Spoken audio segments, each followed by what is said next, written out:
네. 정부와 여당이 추진하고 있는 공정경제 3법 많이 들어보셨죠? 이 중에 하나에 공정거래법이 있습니다. 1980년 제정이 됐었는데 계속 수정되거나 보완돼 왔었고 이번에 전면적인 개정된다고 합니다. 또 여러 가지 뉴스들도 좀 여쭤보도록 하겠습니다. 공정거래위원회 조성옥 위원장과 함께 말씀 나누겠습니다. 어서 오세요. 예, 안녕하세요. 예. 좀처럼 인터뷰를 제가 못 뵙는 것 같은데 지금 1년 넘으셨죠? 취임하신 지. 제가 취임한 지 1년 3개월 정도 되었습니다. 예, 그동안 참 많은 일들이 있었어요. 네네, 좀 많았습니다. 예. 오늘 하나하나씩 좀 여쭤볼까 하는데 먼저 앞서 제가 말씀드렸던 그 공정거래법 네네. 전면 개정된다고 들었습니다. 예, 맞습니다. 예. 왜 개정해야 되는 겁니까? 예. 좀 전에 말씀하신 것처럼 공정거래법이 처음 만들어진 게 1981년입니다. 예. 지금 40년이 지났는데요. 네. 그동안 부분적인 개편은 있었지만 전면적인 개편이 없었습니다. 예. 그래서 실제로 변화하는 환경에 대해서 제대로 대처하지 못했다라는 이러한 비판도 존재를 합니다. 예. 또한 최근에 경제 상황을 보시면은 저성장 그리고 또 하나는 양극화 예. 이런 쪽에서 공정에 대한 국민들의 어떤 요구가 증가하는 상태에서 이 공정에 대한 공정거래위원회의 어떤 가장 기본적인 이런 법제가 공정한 기반 위에 혁신적인 성장을 갖다가 추구해야 되는데 이 부분이 좀 부족하지 않았나 이런 반성에서 시작했다고 보시면 맞을 것 같습니다. 40년 전에 만들어진 법이었으면 그때 뭐 기업 환경이라든가 뭐 성장률이라든가 또 여러 가지 규모 이런 게 엄청나게 달라졌을 텐데도 아직도 이게 전면적으로 바뀌지는 않았었군요. 이게 40년 만에 최초로 하는 전면 개편이라고 생각하시면 될 것 같습니다. 그러면 기본적인 방향성은 무엇인지 또 어떤 과정 통해서 만들어지는지 좀 알려주세요. 예, 저희가 추구하는 거는 공정한 경제 기반 위에 혁신 성장이 이루어지는 시장 경제 시스템을 만들자라는 게 이 기본 방향이라고 생각을 하시면 될 것 같습니다. 예. 그래서 여기에는 여러 가지 요소가 있는데요. 네. 첫 번째는 지금 한국에서 가장 커다란 그리고 기업 우리 경제에서 가장 중요한 역할을 하고 있는 게 뭐라고 생각을 하십니까? 다시 한번 여쭤봐 주세요. 한국에서 예. 한국 경제에서 예. 이렇게 저는 그렇게 분야로 생각해요. 본다고 하면은 가장 중요하고도 커다란 역할을 하고 있는 예. 그룹이라든가 이런 섹터로 보시면 어디라고 생각을 하세요? 저는 가장 중요한 건 함께 다 잘 살았으면 좋겠다는 생각이 좀 많이 있거든요. 네네네. 예. 근데 그 부분이 어떤 호황인 데도 있고 불황인 데도 있고 또 어떤 곳은 계속해서 성장하지만 어떤 때는 구조적인 상황 때문에 침체되는 것도 참 많이 있지 않습니까? 네, 맞습니다. 그럴 때 좀 공정위가 나서줬으면 좋겠다는 생각이 좀 들거든요. 예. 이렇게 그런 부분도 있고요. 또 저희들이 생각할 때는 예. 한국 경제에서 비중이라든가 중요도로 봤을 때 가장 큰 역할을 하는 것 중에 하나가 기업 집단. 저희들이 표현할 땐 기업 집단이라고 하고요. 일반 국민들이 재벌. 말씀하실 때는 재벌. 예, 네네. 예. 재벌에 대한 어떤 개선도 필요하다라는 게 저희 생각입니다. 예. 저희들이 생각할 때 저성장이고 양극화고 이런 상황에서 보면은 어떤 공정경제라든가 예. 아니면 경제 민주화에 대한 국민들의 어떤 디맨드는 증가하고 있는 상태인데 예. 어떻게 보면은 재벌 쪽에서는 경제력 집중 남용이라든가 아니면 편법적인 경제력 집중 이런 부분이 계속 있더라. 그래서 이런 걸 좀 차단하는 방법 그리고 이들 재벌들에 있어서의 지배구조를 갖다가 좀 개선하는 네. 방안이 필요하다. 이런 노력을 통해 가지고 공정한 경쟁을 할 수 있는 기반을 만들고 여기에서 혁신 성장을 할 수 있는 그런 예. 토대를 만들겠다. 이게 바로 공정거래법이 새로이 추구하고 있는 목표라고 생각을 하시면 될 것 같습니다. 바로 그 부분인데요. 우리가 네네. 이제 재벌 얘기를 하면 너무 소수의 사람들이 정말 많은 것들을 다 가지고 있고 산업적인 네네. 측면도 그렇고 뭐 주식도 그렇고 다 그렇다고 하지만 또 한편으로는 그래도 재벌들이 잘 돼야 우리나라 경제가 잘 살지 않겠느냐라는 양면성이 다 있거든요. 저희가 네. 재벌들에 대해서 아니면 기업 집단에 대해서 예. 이 부분들에 대해서 중요도라든가 우리 경제에 미쳐서 가지고 왔던 공헌도에 대해서 부인한 적은 한 번도 없습니다. 예. 그리고 오히려 기업 집단, 재벌이 잘 돼야지 네. 한국 경제에도 커다란 도움이 된다라는 생각을 하고요. 저희들이 추구하는 거는 오히려 재벌에서 기업 집단에서 이루어지고 있는 편법 승계라든가 경제력 집중의 남용이라든가 네. 일감 몰아주기 등을 통한 사익 편취 이런 부분들을 줄임으로써 기업 집단이 오히려 더 잘 되고 이들의 가치가 증가하는 것 네. 이런 걸 추구하는 게 더 중요하다고 생각을 합니다. 알겠습니다. 그런데 기업들은 이렇게 하면은 우리 너무 옥죄고 있는 거 아니냐라고 뭐라고 할 것 같기도 하고 네네. 또 시민단체라든가 이런 곳에서는 아니 공정위가 제대로 된 역할을 해줘야지 기업들 봐주고 있는 거 아니냐 네네네. 또 이런 또 얘기가 나오는 것 같습니다. 예, 저도 이런 그러니까 완전히 상반된 두 개의 네. 시각이 존재한다는 건 알고 있습니다. 예. 근데 첫 번째가 기업 옥죄기냐 이거에 대해서 저희는 전혀 동의하지는 않습니다. 네. 그러니까 오히려 저희들이 생각할 때는 기업 옥죄기가 아니라 기업을 살리는 거고 기업 구조, 지배 구조를 건전하게 함으로써 기업들의 가치를 갖다가 증가시키는 네. 그런 역할을 할 거라는 생각을 하고 있습니다.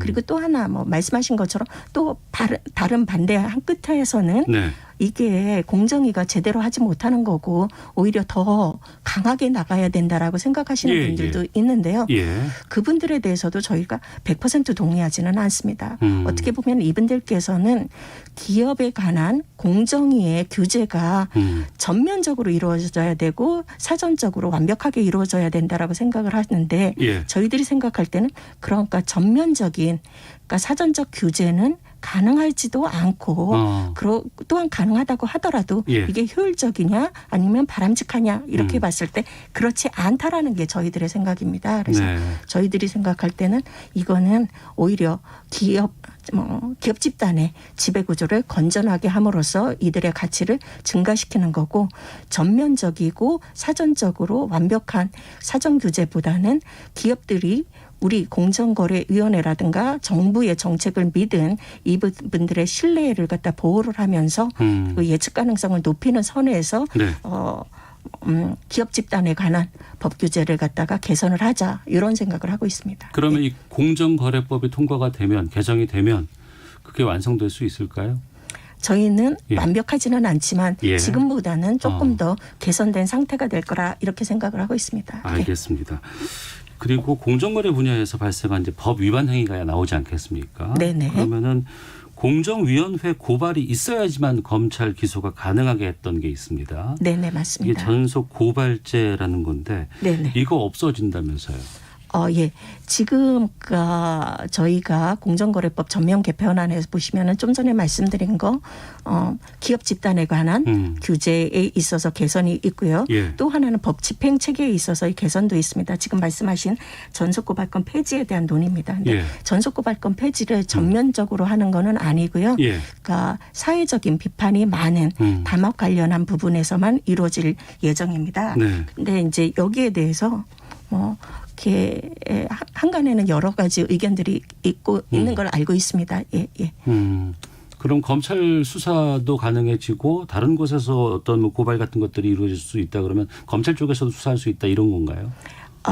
네, 정확히 말씀드리면은 예. 그 전까지는 이런 경제사범에 대해서 공정위가 미리 조사를 하고 예. 공정위가 위법하다고 판단을 해서 검찰에 고발을 해야지만 그때 검찰이 기소를 할 수 있었던 거 예. 이게 바로 전속고발권입니다. 예. 근데 이 전속고발권이 폐지가 된다고 하면은 지금 말씀하신 것처럼 공정위도 조사를 하고 그리고 그래도 되고. 검찰도 네. 수사를 하거나 경찰도 하지 않겠느냐 예, 예. 이런 우려가 있으실 것 같습니다. 예. 이거에 대해서 이제 말씀하시는 게 첫 번째, 그러니까 중복 수사가 있는 거 아니냐 이런 의미인 것 같습니다. 이 중복 수사에 대해서는 공정거래위원회가 우선 수사를 할 것인지 아니면 검찰이 우선 수사를 할 것인지에 대해서 네. 검찰과 공정위가 이 부분에 대해서는 합의를 한 게 있고요. 네. 이 부분이 지켜지도록 저희가 노력을 할 겁니다. 그리고 두 번째 말씀하신 거에서는 그러니까 오히려 이런 검찰이 네. 수사를 하면서 많아지지 않을까 아니면 고발이 너무 많아지지 않을까 이 부분은 어느 정도는 저희가 보기에 제어가 될 수 있다라고 생각은 합니다만은 네. 조금 더 두고 보셔야 될 것 같습니다. 알겠습니다. 기업 쪽에서 좀 볼멘 소리가 많이 나온 것 같아요. 아, 네네. 그러니까 지금 코로나19로 경제 어려운데 왜 꼭 지금 해야 되느냐? 아, 네. 라는 지적에 대해서는 어떻게 말씀해 주시겠습니까? 예, 저 코로나19로 우리 국민들이 어려운 사정 저희도 잘 알고 있습니다. 근데 네. 공정거래위원회에서 저희가 공정거래법을 개편을 하는 거는 어떻게 보면은 경제의 기본적인 질서를 갖다가 만드는 거라고 생각을 합니다. 네. 그래서 실제로는 이게 경제 상황에 따라서 할 것인가 말 것인가를 하는 게 아니라 기본적인 인프라를 만든다라는 점에서 보시면은 예. 경제 상황이 어렵기 때문이라고 지금 물러서기는 어려운 것 같다라는 말씀을 하나 드리고요. 또 하나 이제 잘 아시겠지만 이 공정거래법 개편은 2018년부터 추구를 해왔습니다. 그리고 네. 오히려 좀 많이 지연된 상태고요. 어. 그리고 또 아시다시피 이 공정거래법은 여기에 보면은 어떤 경제적인 약자를 도우는 그런 측면도 있는데 지금 코로나19로 보시면은 사회적으로 아니면 경제적으로 약자들이 많이 발생을 하고요. 그리고 또 하나 저희가 좀 전에 말씀드린 것처럼 기업 집단에서 이루어지고 있는 네. 사익 편취라든가 이런 과정에서 어떻게 보면은 소외되는 그런 그러니까 경제적인 약자를 보호하기 위해서도 이런 부분이 필요하다 이렇게 얘기를 드릴 겁니다. 예. 그럼에도 불구하고 어떤 기업들은 그럴 겁니다. 이렇게 어려운데 공정위가 꼭 이 부분을 예. 지금 하셔야 됩니까라고 얘기를 하시는데요. 예. 저희들이 말씀드린 것 중에 하나는 공정위가 이번에 공정거래법을 개편을 한다고 했을 때 그리고 지주회사 관련한 법 개정 같은 게 있다고 했을 때 네. 기존의 지주회사로 전환된 기업들에게는 적용되지 않습니다. 네. 신규로 기업 집단 특히 지주회사로 전환하는 기업들에 대해서 법 적용이 되는 거기 때문에 네. 이분들은 그걸 갖다가 걱정하실 필요는 별로 없는 것 같습니다. 알겠습니다. 자, 공정거래법에 대해서 좀 말씀을 좀 들어봤고요. 이번에 보니까 온라인 플랫폼 공정화법 네네. 이것도 입법 예고한 것으로 알고 있습니다. 네, 저희 입법 예고를 했습니다. 이 법은 어떤 법이에요? 예, 그러니까 지금 저희 마스크 쓰고 있고요. 예. 그러니까 저희 이제 코로나19로 여러분들께서도 잘 아시다시피 비대면 경제가 활성화되지 않았습니까? 예, 이 비대면이 활성화돼 있는 측면에서 보실 때 가장 먼저 생각을 하시는 게 많은 유통이라는 게 온라인으로 이루어진다라는 생각을 하실 겁니다. 그렇죠. 예, 그렇죠? 예. 이 온라인에 대해서의 그러니까 소비라든가 아니면 거래가 많이 증가를 하고 있는데요. 네. 온라인상에서 이루어지는 거래를 보시면 플랫폼 사업자가 있고 입점업체가 있습니다. 맞습니다. 예. 근데 온라인상에 있는 플랫폼 사업자하고 입점업체 사이에서 발생할 수 있는 이런 불공정한 행위에 대해서 저희들이 새로이 규율할 필요가 있더라. 왜냐하면 비대면 거래라는 게 굉장히 많이 활성화돼 있어갖고 과거보다는 이렇게 트레이딩 발륨으로 보면 3배 이상이 증가를 했습니다. 네. 그러니까 저희들이 이 부분에 노력이 필요합니다라고 말씀드립니다. 예. 그러니까 사회가 바뀌니까 여러 가지 다양한 유통 형식이라든가 이런 것들이 생기는데 거기에 대한 규범이라든가 규칙이라든가 이런 것들을 좀 마련을 해줘야 되는데 네네. 이게 좀 그런 역할을 할 수 있겠군요. 네, 맞습니다. 예. 저희들이 어떤 거를 하느냐면은 플랫폼 사업자고 입점업체가 거래를 할 때 이 거래에 있어서 필수적으로 그러니까 서명 교부를 하라는 겁니다. 계약서를 갖다가 작성을 해서 교부를 하는데 이 계약서에 꼭 들어가야 되는 필수 기재 사항이 무엇인지를 얘기를 하고요. 그리고 또한 이 거래 관계에 있어서 변경이 있는 경우에는 이를 사전에 고지해 주십시오라고 하는 걸 의무화한 거라고 보시면 됩니다. 그래서 어떻게 보면 플랫폼 사업자와 입점업체 간에 있어서 거래에 있어서 투명성과 공정성을 높이는 게 바로 저희 법입니다라고 얘기를 드릴 거고요. 근데 일부에서는 그러실 겁니다. 우리나라는 아직도 플랫폼 사업자들이 크지가 않은데 이런 거 하면 어떻게 하냐. 이런 얘기인데요. 저희들이 그래서 혁신이라는 측면에서 굉장히 중요하다고 생각을 하고 여기에서는 저희들이 과징금은 부과를 하되 실제로는 형벌 규정 같은 건 굉장히 없앴습니다. 그리고 또 하나는 동의의결 제도도 저희가 도입을 해가지고 혁신을 저희가 제약 조건이 되지 않는 방향으로 저희들이 플랫폼 공정화법을 준비를 했습니다. 않습니다라고 말씀드립니다. 알겠습니다. 이 코로나19 때문에 중소기업도 어렵고 소상공인도 힘드시고 네, 맞습니다. 또 우리 국민들 소비자들도 큰 어려움 겪고 있습니다.